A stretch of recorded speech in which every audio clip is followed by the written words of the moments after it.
Un seul cri dans l'obscurité d'une rue verdoyante de l'ouest de Londres. C'est le seul son entendu, mais ce simple cri était l'annonce d'un crime horrible. C'est une scène terrible à laquelle les gens ont été confrontés. Quand la police est arrivée sur place, c'était un carnage. Un crime si catastrophique et si choquant qu'il a anéanti les victimes innocentes qui ont été touchées. Tout était fou. Nous ne savions pas pourquoi ça nous arrivait. C'est ainsi qu'a commencé le cauchemar dans lequel nous vivons encore. Un cauchemar qui a entraîné la famille de la victime et la police dans un monde sombre et tordu régi par une jalousie obsessionnelle. Compte tenu de la violence de l'attaque, nous ne devions prendre aucun risque. On n'a pas fait semblant. Police, police, police. Mais le tueur était rusé, déterminé à planifier chaque mouvement et à se cacher à chaque coin de rue. Déterminé à s'en sortir avec un meurtre.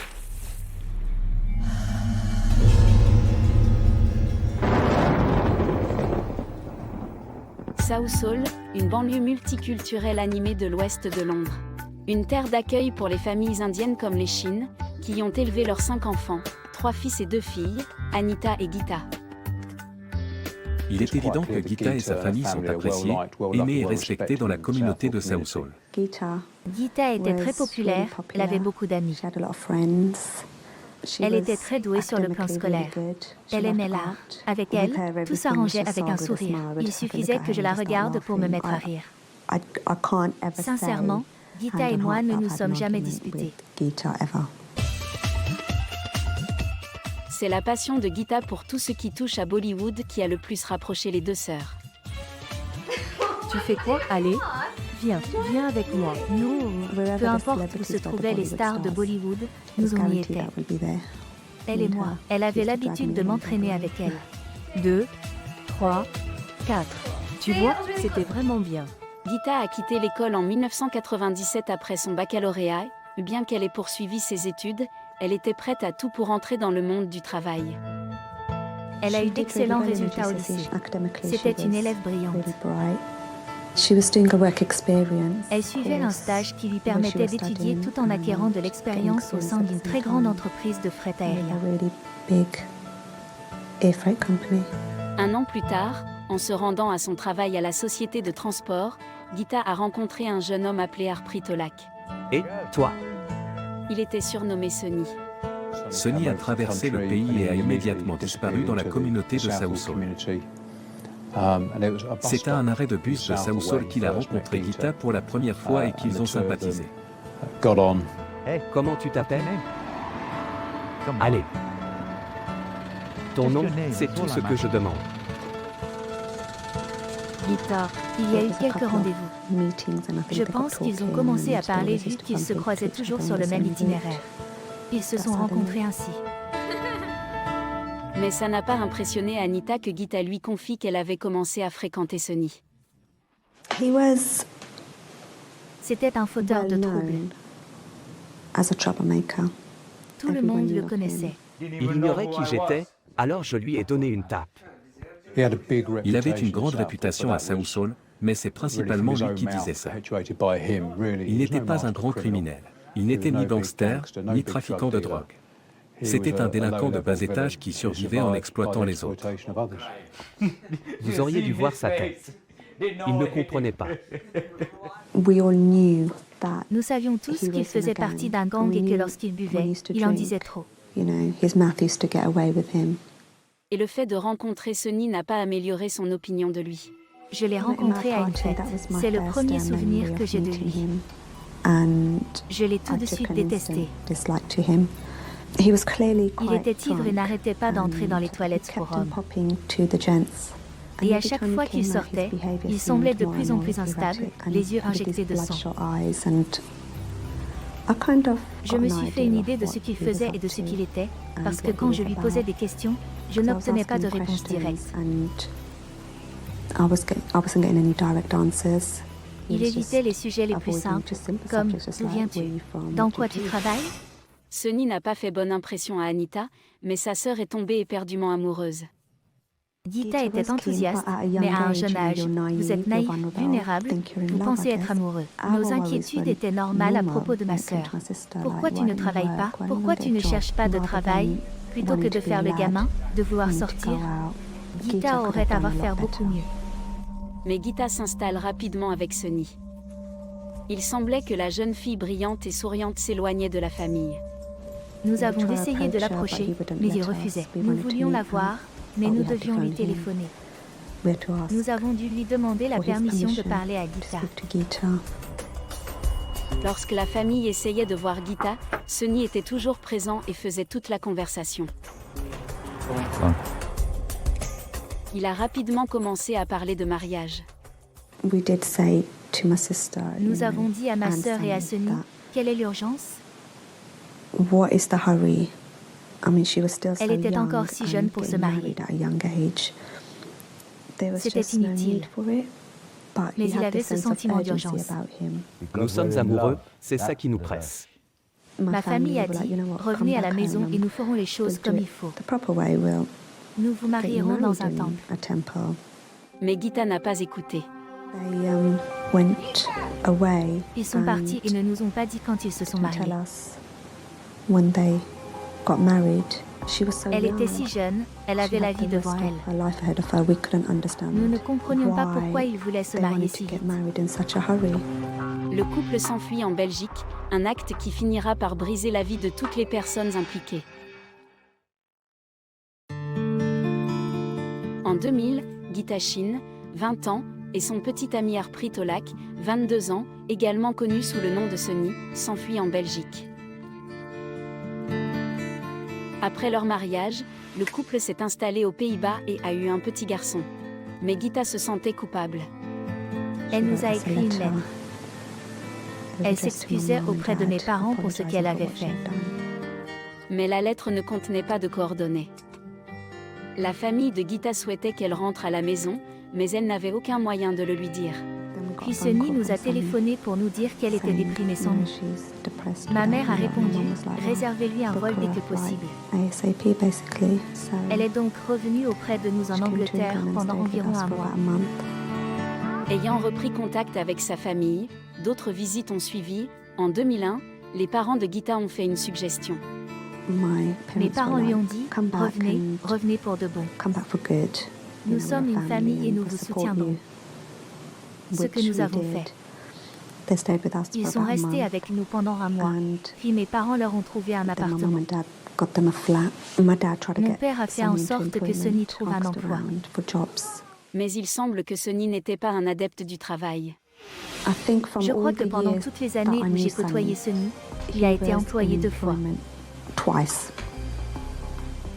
Il avait cette attitude, oh, je suis riche en Inde, alors pourquoi je devrais travailler ici?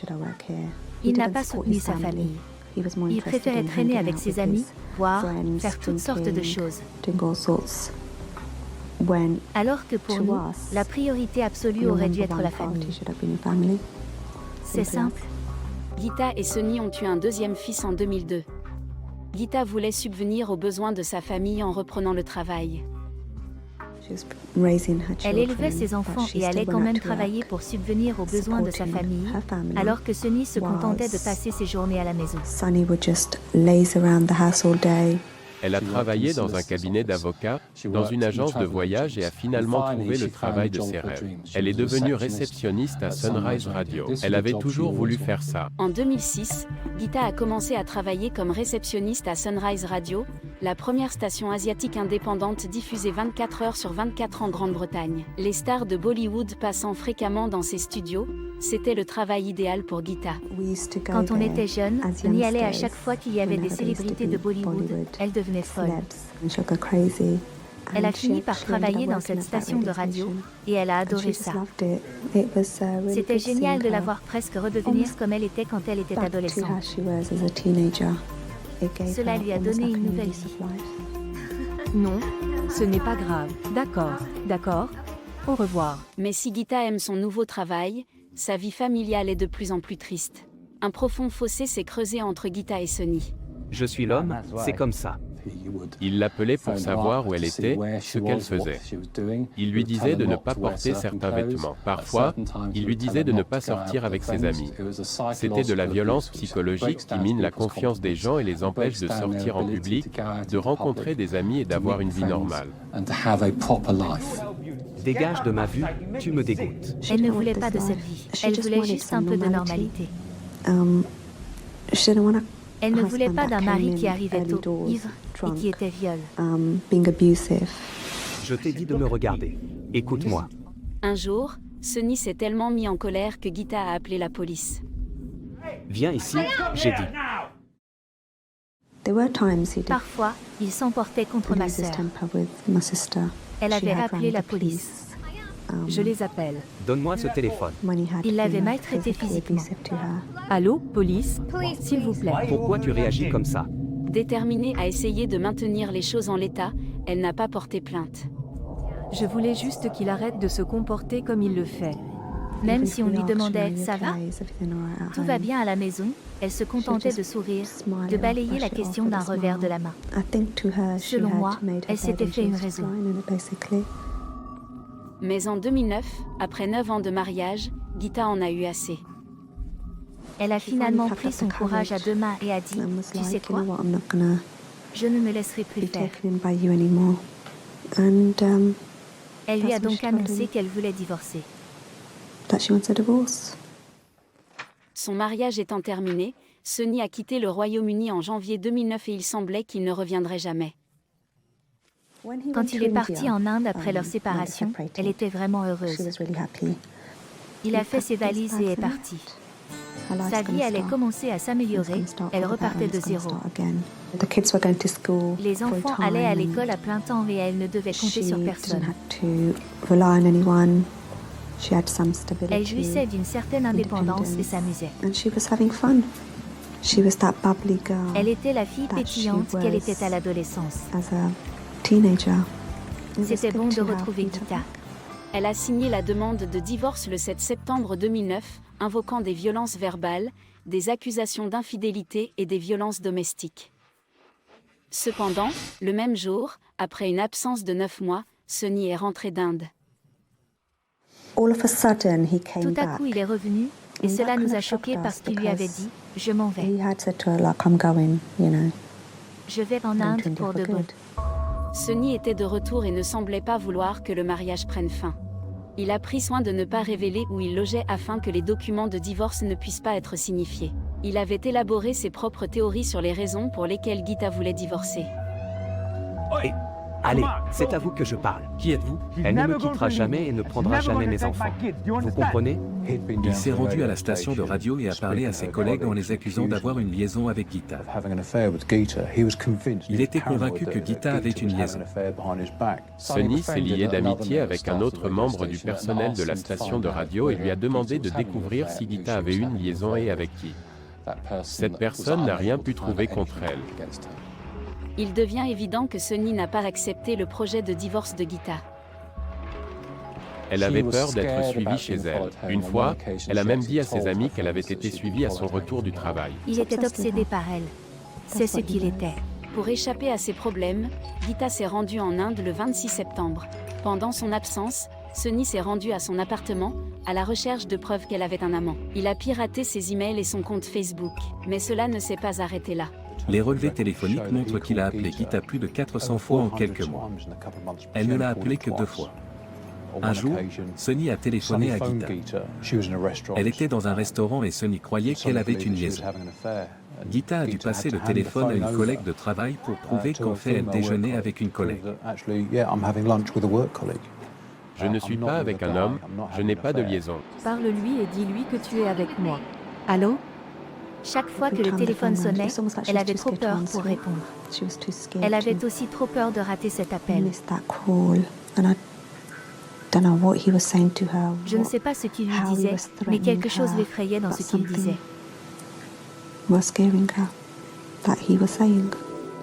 Anita a découvert à quel point Geeta était effrayée lorsqu'elle l'a rejointe en Inde pour un mariage de famille.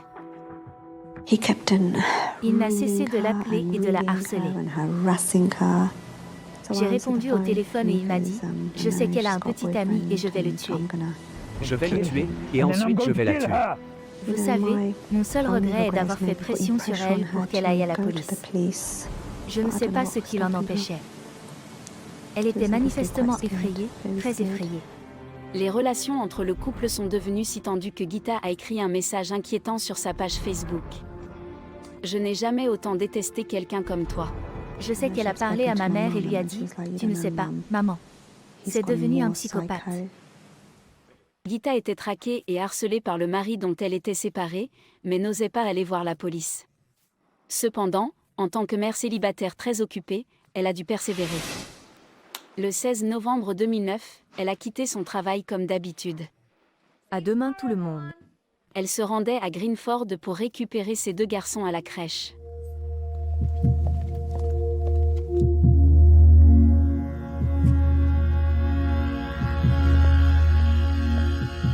Mais elle n'est jamais arrivée à destination.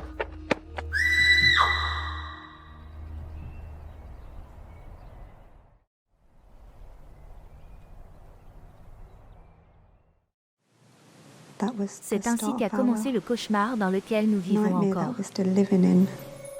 Il n'y a eu aucun témoin oculaire de l'agression de Geeta, juste un cri entendu par une jeune fille de 16 ans qui faisait ses devoirs et qui n'a rien pensé à ce moment-là. Elle a été attaquée par derrière, brutalement frappée à la tête. Sa main a été séparée de son bras. Sa main droite a été littéralement coupée entre le doigt et le pouce, jusqu'au poignet. C'est ainsi qu'elle a été blessée et qu'elle a subi de très graves blessures à la tête ce soir-là. La première chose qu'elle a dû ressentir, c'est une douleur atroce. C'était une attaque brutale et horrible. Tout va bien? Les urgences. Quel est le problème? Dites-moi ce qu'il s'est passé. Envoyez quelqu'un rapidement. Je dois comprendre ce qu'il se passe. Elle est consciente? Elle respire? Elle respire, elle respire. Elle saigne de la tête et de la main, c'est ça? Oui, les deux. Lorsque la police est arrivée sur place, la scène était un véritable carnage. La pauvre Geeta gisait sur le sol, soignée par la police et le service d'ambulance, et quelques passants la regardaient, essayant de faire de leur mieux pour l'aider et se demandant ce qui avait bien pu se passer. Elle a très vite été conduite à l'hôpital de Charing Cross. Alors que Geeta était transportée d'urgence à l'hôpital, la police a trouvé sa carte de travail sur les lieux du crime, ce qui lui a permis de l'identifier et d'entrer en contact avec sa famille. Il était 11h du soir quand on a frappé à la porte. Ils ont réveillé mes parents et leur ont dit « Vous devez aller à l'hôpital parce que Geeta a été gravement blessée et qu'elle ne passera pas la nuit. » C'était comme une expérience extracorporelle, tellement c'était surréaliste. Je suis restée immobile et la police a emmené ma mère. On était encore tous sous le choc.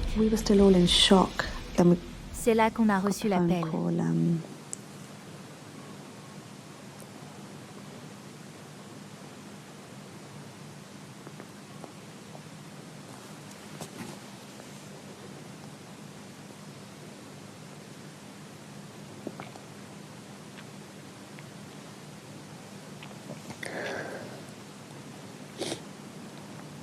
Je n'y ai pas cru.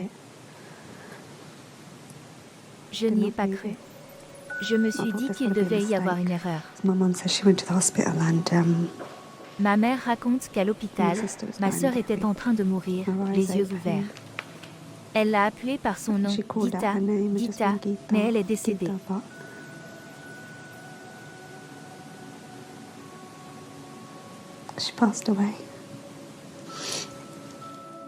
3h30 après l'agression, Geeta est décédée. L'attaque fait désormais l'objet d'une enquête pour meurtre. Et quelques heures après sa mort, la police avait un suspect principal. Il est apparu clairement qu'elle entretenait une relation amoureuse avec son ex-mari. Mais la police devait d'abord trouver Sonny. Nous savions qu'il vivait dans le coin. Nous imaginions qu'il logeait peut-être chez des amis, mais nous n'avions pas d'adresse précise. C'est quelque chose que nous avons dû trouver assez rapidement. Moins de 12 heures après le meurtre de Geeta, la piste a conduit à une maison habitée par un groupe d'hommes, principalement des immigrés clandestins, où l'on pensait que Sonny séjournait. Compte tenu de la férocité de l'attaque, nous n'allions prendre aucun risque. On peut dire que nous y sommes allés fort. Police, police, police, police. Nous avons forcé l'entrée et trouvé un certain nombre d'hommes dormant à même le sol. Il y avait 6 personnes, dont chacune aurait pu être Sonny. La décision a été prise de les arrêter tous. Au poste de police, Harpreet Sonny Olak a été rapidement identifié. Il nous a parlé de Gita et nous a expliqué que, certes, ils avaient eu des problèmes, comme tant d'autres couples, mais que lui et Gita travaillaient ensemble pour essayer de s'en sortir.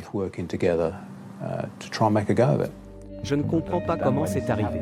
Le principal suspect de la police affirmait qu'il ne ferait jamais de mal à sa femme. Et surtout, il a affirmé qu'il pouvait le prouver. Sonny avait un alibi, il était dans un pub avec des amis ce soir-là, à jouer au billard et boire un verre. Qu'est-ce que vous prenez? Et il avait eu une conversation avec le barman. Il a dit que le pub avait une vidéosurveillance. Ça lui donnait un alibi en béton. Barman. Il semble que Sonny n'ait pas assassiné sa femme. Le 16 novembre 2009, Gita Olak, 28 ans, a été agressée et tuée alors qu'elle allait chercher ses enfants chez la nourrice après avoir terminé son travail. Il est rapidement apparu qu'il ne s'agissait pas d'une attaque au hasard. Seules quelques personnes pouvaient savoir par où elle passerait. Nous devions donc entendre ces personnes et déterminer si elles étaient impliquées dans le meurtre de Gita. La police savait que le mari de Gita connaissait ses déplacements. Il a été arrêté le lendemain du meurtre, soupçonné d'avoir tué sa femme. Mais Sonny a affirmé avoir un alibi. Sonny a raconté qu'il s'était rendu ce soir-là dans l'ancien Elm Tree Public House à Hounslow. Il nous a dit qu'il avait parlé au barman.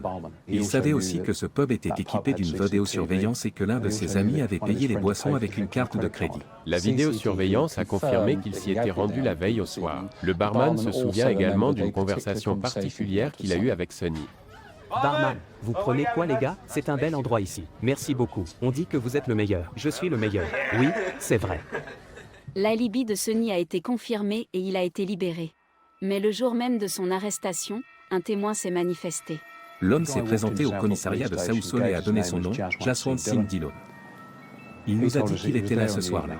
Oui, monsieur. Je suis Jaswant Singh Dillon. Il faut que je parle à quelqu'un. De quoi s'agit-il, monsieur? Je les ai juste suivis. J'ignorais ce qu'ils allaient faire. Jaswant Dillon a déclaré à la police qu'il avait accepté de se rendre en voiture la veille au soir avec 2 connaissances pour recouvrer une créance. Au lieu de cela, il a été involontairement impliqué dans le meurtre. 2 hommes l'ont récupéré en voiture. Il a été conduit à l'endroit où l'attaque a eu lieu. Il est sorti de la voiture avec un autre homme. Ils ont partagé une cigarette. Et cet autre homme était parti. Jaswant en a fumé une, puis est remonté dans la voiture. Quelques minutes plus tard, l'homme est revenu en courant vers la voiture, il est remonté et avait sur lui un objet de type machette. Et ce type a dit « J'ai tué la salope ». Mais selon Jaswant Dillon, les événements ne se sont pas arrêtés là. Dillon nous a dit que dès que l'autre homme était remonté dans la voiture, celle-ci avait démarré et ils étaient arrivés dans un lotissement de Slough traversé par un canal. Ils sont tous sortis de la voiture, se sont dirigés vers le canal et ont jeté une machette et une veste dans le canal.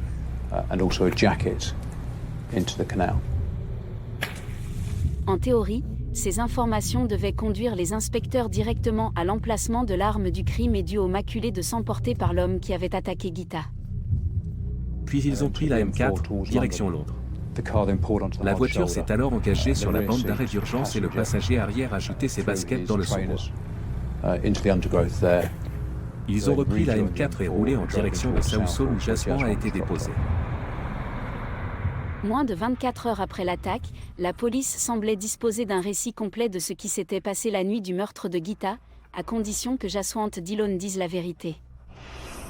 La police s'est rendue sur les lieux décrits par Jaswant pour tenter de découvrir la machette, les baskets et la veste.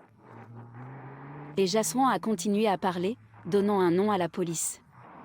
C'était le nom de l'homme qui les avait conduits, lui et le tueur, sur les lieux du crime cette nuit-là. Le surnom qu'il nous a donné était celui du chauffeur. C'était le surnom de Savak Salah, dont on apprendra plus tard qu'il signifie en fait le beau-frère de Savak. Ceci avait son importance. Mais Jaswant a donné un autre nom à la police. celui de l'homme qui est retourné à la voiture avec la machette. Le nom de l'homme qui, selon lui, a assassiné Gita. La personne qu'il a identifiée comme ayant tué Gita est un certain Sher-Singh.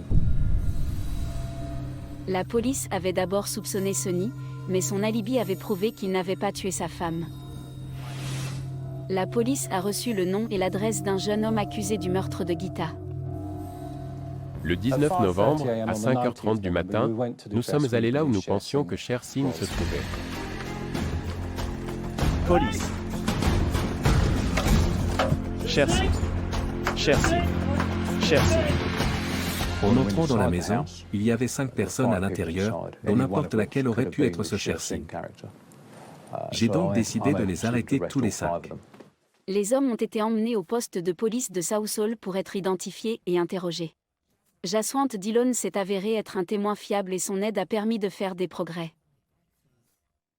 Le même jour, les équipes de recherche qui avaient fouillé le canal ont trouvé un haut de survêtement. La présence de sang sur le haut a été vérifiée et confirmée. Il était donc assez évident pour nous qu'il s'agissait d'une veste identifiée par Jaswant Singh comme étant portée par le tueur. Cet potentiel élément de preuve a été emmené pour être testé afin de déceler des traces d'ADN et de déterminer s'il permettait de relier Sher-Singh à Gita. Le 19 novembre, la chance de la police a continué au domicile de Sher-Singh.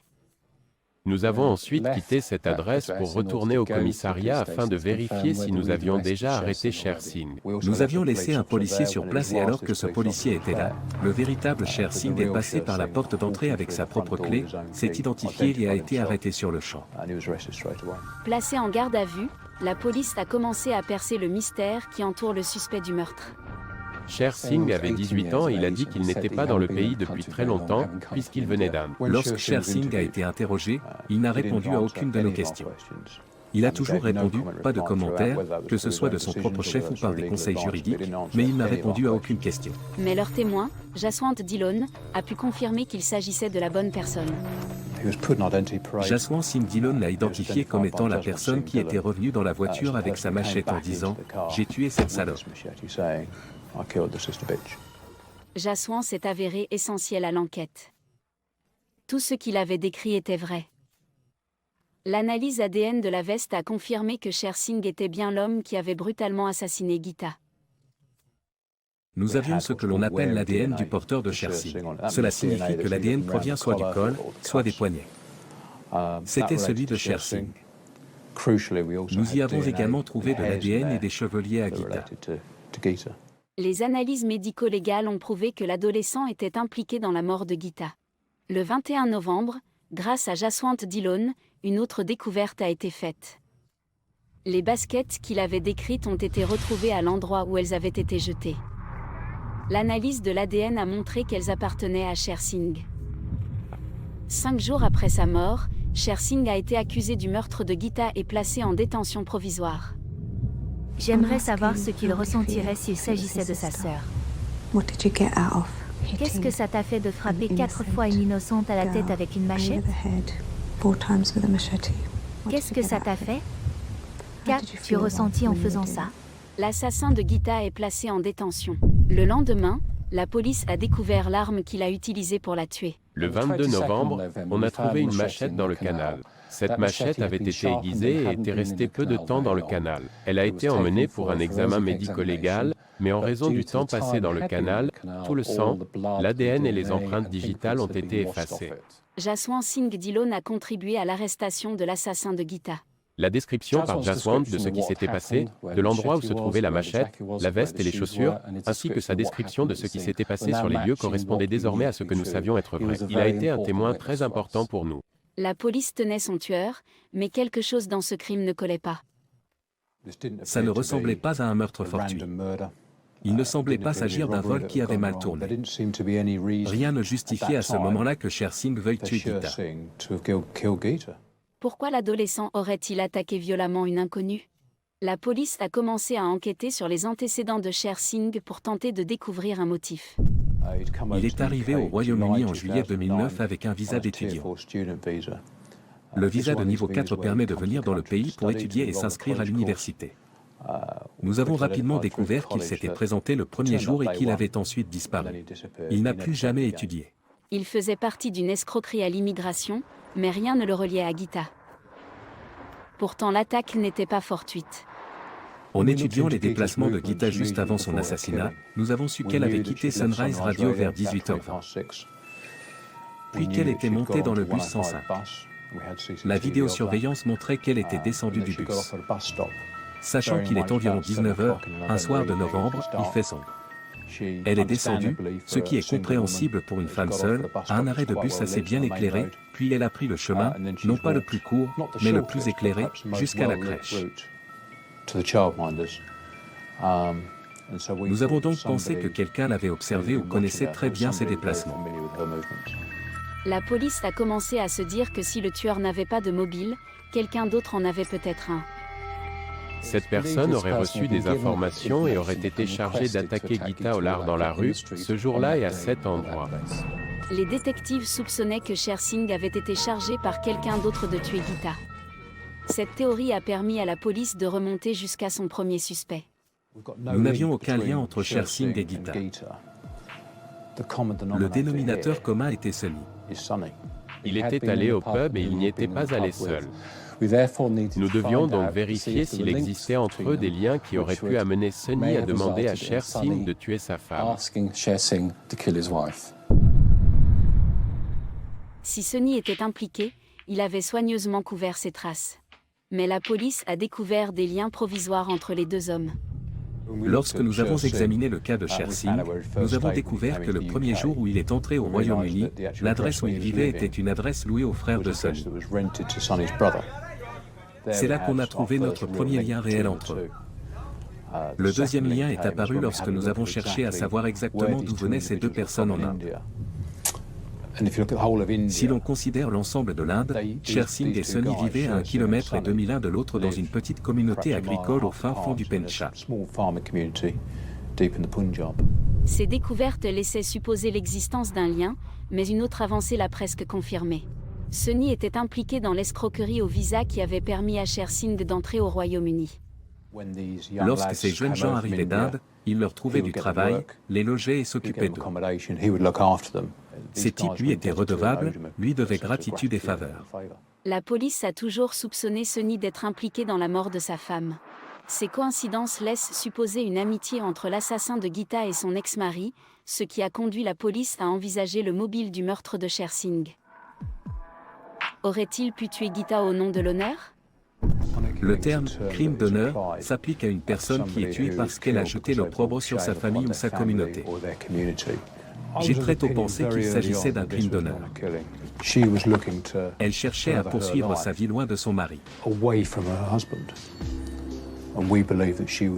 Nous pensons qu'elle a été tuée parce qu'elle le déshonorait. Sonny aurait-il pu ordonner l'exécution de sa femme ? La plupart des crimes d'honneur sont perpétrés par un membre de la famille déshonorée, or les deux hommes n'étaient pas parents. Mais la police a ensuite découvert un élément de preuve qui a révélé que les familles des deux hommes en Inde étaient très proches. Nous avons obtenu la vidéo du mariage du frère de Sonny qui a eu lieu au début de l'année au Pendjab. Sur la vidéo du mariage, on voit la famille de Sonny, mais aussi Cher.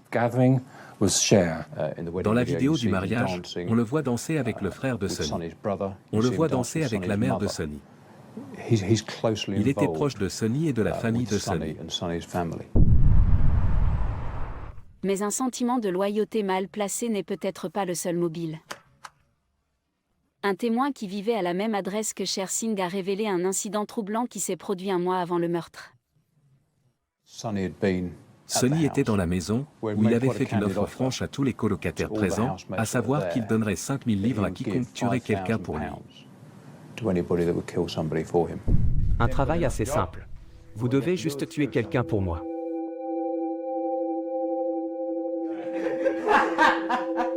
Vous devriez voir vos visages, les mecs. Je plaisante. Blague à part, même au chômage, Sonny avait assez d'argent pour appuyer son offre. Nous avions identifié une fraude qu'il avait commise dans le cadre de l'achat d'une voiture. Nous savions qu'il disposait des 5 000 livres au moment de l'offre. Il a donc pu financer une attaque contre sa femme à ce prix. Shersingh était présent lorsque l'offre a été faite, et un mois plus tard, Gita est morte tragiquement. Mais ces preuves étaient circonstancielles. La police s'est à nouveau penchée sur l'arme du crime pour voir si elle apportait des réponses plus définitives. Ce que nous devions faire, c'était tracer cette machette et découvrir qui l'avait achetée et quelle était son implication dans le meurtre de Gita. Grâce au numéro de série, la police a retrouvé la trace de l'arme du crime dans un magasin de l'ouest de Londres. Les caméras de vidéosurveillance ont filmé un homme en train d'acheter l'arme du crime. Sur ce disque figure la vidéosurveillance du magasin de Hounslow où la machette a été achetée. Elle a été d'une grande importance pour notre enquête. La police n'en a pas cru ses yeux lorsqu'elle a visionné les images de vidéosurveillance. C'est la clé qui permet de comprendre pourquoi Gita a été tuée et si son mari est responsable. Le 16 novembre 2009, Gita Olak, 28 ans, a été violemment assassinée alors qu'elle allait chercher ses fils à la crèche après le travail. Des preuves ADN ont confirmé que le tueur était un adolescent récemment arrivé au Royaume-Uni en provenance du Pendjab, en Inde. Il a tué la mère de 2 enfants avec une machette. La police a récupéré l'arme du crime dans un canal et est remontée jusqu'au magasin où elle avait été achetée. La police a alors examiné les images de vidéosurveillance et s'est retrouvée face à l'homme qui avait acheté l'arme du crime, un visage qui ne lui était que trop familier. Nous avons vu Sonny acheter la machette. Nous le tenions. La vidéosurveillance a révélé une image éloquente du magasin. L'important était donc la préméditation. Il achète l'arme du crime 5 jours avant qu'elle ne soit utilisée. On peut voir sa main courir le long de la lame, appuyée sur la pointe. Il ne la regarde pas comme s'il allait l'accrocher au mur de sa maison. Il la considère comme une arme. Nous savons qu'il a demandé comment l'aiguiser, et nous avons vu après avoir retrouvé la machette dans le canal qu'elle avait été aiguisée. C'était notre moment Eureka. Vous vous dites soudain, c'est bon, on a assez d'éléments pour le condamner. Nous n'avons pas seulement des preuves indirectes. Nous disposons de faits concrets. Bien qu'il reste des questions en suspens, les images de vidéosurveillance ont permis d'établir ce que la police avait toujours soupçonné. Sonny était à l'origine du complot visant à tuer son ex-femme. Il a été arrêté le 11 décembre 2009. Sonny continue de clamer son innocence. Je ne sais pas pourquoi Cher Singh aurait assassiné Gita. Mais la police savait exactement à quel point Sonny était impliqué dans le meurtre de sa femme. Sonny était le cerveau de ce crime. Il a fait en sorte que les gens fassent le travail à sa place. Il les a payés pour le faire. Il leur a dit où Gita devait se trouver et quand elle devait y être. Il savait clairement à l'avance ce qui allait lui arriver. Sonny, dont le nom complet est Harpreet Olak, a été accusé du meurtre de sa femme le 12 décembre 2009, moins d'un mois après sa mort. Lorsque nous l'avons inculpé du meurtre de sa femme, nous avons eu une réaction très étrange. Il souriait, il était fier, il riait, il plaisantait. C'est très étrange à voir. Mais si la police avait inculpé Sonny pour avoir organisé le meurtre de sa femme, ainsi que son assassin Cher Singh, il restait l'insaisissable chauffeur que la police n'avait pas réussi à retrouver, malgré l'aide de Jaswant Dhillon. Jaswant avait affirmé s'être retrouvé involontairement avec les 2 autres hommes la nuit du meurtre. Nous savions 3 choses sur le conducteur. Jaswant Dhillon nous avait donné son surnom, Savak Salah, le beau-frère de Savak. Nous savions qu'il conduisait une voiture noire et nous avions son numéro de téléphone. Nous avons consulté les relevés téléphoniques de son téléphone et identifié une famille à Slough. Nous avons observé cette famille et identifié un fils cadet. Nous avons élaboré un plan. Un matin, très tôt, nous l'arrêtons au moment où il monte dans sa voiture. Il s'appelait Harpreet Singh. Harpreet Singh, Harpreet Singh. On vous arrête. Harpreet Singh avait 19 ans et était le beau-frère de Savak. Il était donc également connu sous le nom de Savak Salah, nom donné à la police par Jaswant Dhillon. Les détectives ont trouvé la dernière personne impliquée dans le meurtre de Gita, le mystérieux chauffeur. Le lendemain, Harpreet Singh a été accusé du meurtre de Gita Olak. La police disposait de la dernière pièce du puzzle, du moins le croyait-elle. Si l'on examine les rôles des personnes impliquées dans le meurtre de Gita, il y a Cher Singh, l'agresseur. Nous avions le chauffeur, Savak Salah ou Harpreet Singh. Pour nous, c'était lui le conducteur. Mais nous ne savions pas si l'une ou l'autre de ces 2 personnes connaissait Gita. Il fallait donc que quelqu'un puisse l'identifier pour le tueur dans la rue. C'est alors que tout s'est mis en place. Et on s'est dit, oui, c'est Jaswant Singh Dhillon. La police commence à croire que son témoin clé, Jaswant Dhillon, n'est pas le spectateur innocent qu'il prétendait être. Ses relevés téléphoniques ont révélé qu'il était très ami avec Sunny, le mari de Geeta. Il avait menti et il le soupçonnait d'avoir participé à ce meurtre crapuleux. Nous savions qu'il avait joué un rôle central. On l'avait envoyé avec ces hommes beaucoup plus jeunes et plus naïfs afin de s'assurer qu'ils fassent ce que Sunny leur avait demandé. Le fait qu'il soit sorti de la voiture, près du lieu du crime à ce moment précis, de son propre aveu comme de celui de n'importe qui d'autre, indique qu'il a peut-être même montré la victime à Sher Singh. Son rôle était donc important. Sunny lui avait dit quoi faire et il a fait en sorte que cela se produise. Jaswant Singh Dhillon est le 4e conspirateur accusé du meurtre de Geeta Aulak. Et pour sceller encore plus le sort du quatuor, l'analyse détaillée de leurs relevés téléphoniques a révélé à quel point le meurtre était prémédité et planifié. Lorsque nous avons examiné le téléphone de Sunny, il est apparu qu'il avait été en contact avec Sher Singh, Harpreet Singh et Jaswant Singh Dhillon dans les jours et les semaines qui ont précédé le meurtre de Geeta.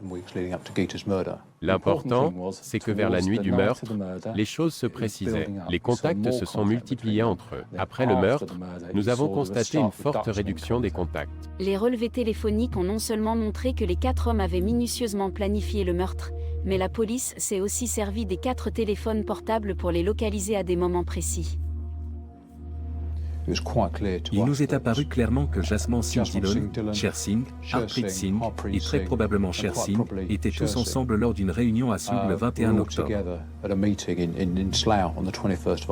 Cela se passe 3 semaines avant l'assassinat de Geeta. Personne ne sait ce dont ils ont parlé lors de cette réunion, mais moins d'un mois plus tard, Geeta était morte. L'activité téléphonique a permis d'identifier une autre réunion, 4 jours avant le meurtre. Le 12 novembre, tandis que Sunny s'éloigne de la zone, les 3 autres hommes se rendent sur ce qui deviendra la scène du crime. Les protagonistes impliqués dans le meurtre de Geeta sont présents dans les environs de Greenford, peut-être pour préparer les événements qui se produiront le 16. Le 12 novembre était une répétition ou une tentative d'assassinat avorté. Personne ne le saura jamais. 4 jours plus tard, la nuit du meurtre, les relevés téléphoniques ont révélé des preuves encore plus accablantes. Il y a eu une communication entre Sunny et le chauffeur.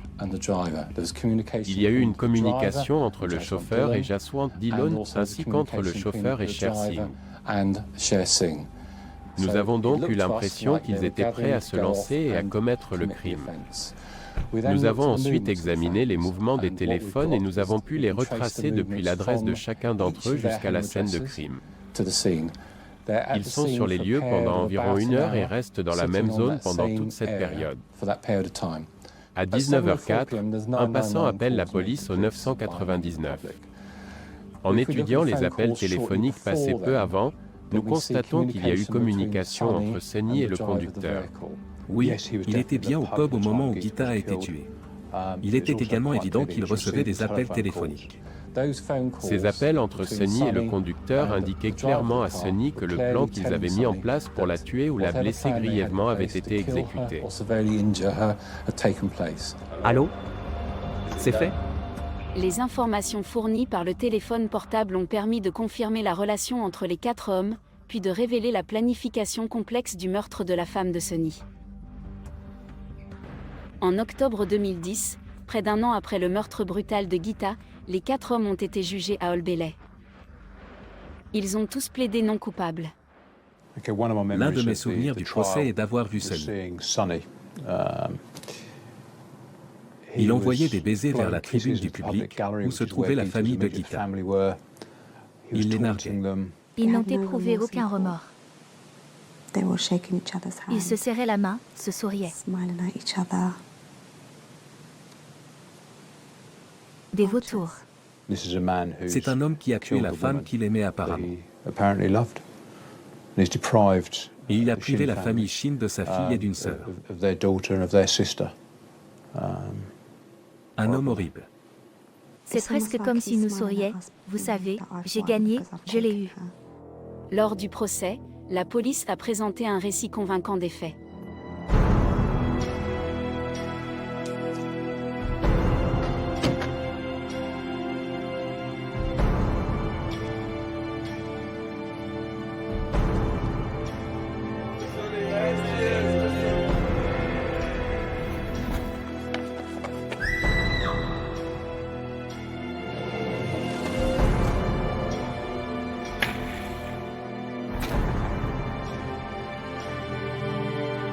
Le jury a déclaré à l'unanimité Sonny, dont le nom complet est Harpreet Olak, coupable du meurtre de sa femme. Il a été condamné à perpétuité avec une peine minimum de 28 ans. Les 3 autres, Sher Singh le tueur, Jaswant Dillon le guetteur et Harpreet Singh le chauffeur, ont été condamnés à la réclusion à perpétuité avec un minimum de 22 ans. C'était juste le fait qu'elle le quittait et il ne pouvait pas le supporter. Donc il l'a fait assassiner. C'est aussi simple. Il ne s'agissait pas d'honneur. Après la perte dévastatrice de Geeta, la douleur est encore ressentie par les nombreuses personnes qui l'aimaient. Elle nous manque énormément. Ils ont pris la mère de quelqu'un, ils ont pris la fille de quelqu'un, ils ont pris la sœur de quelqu'un, une amie.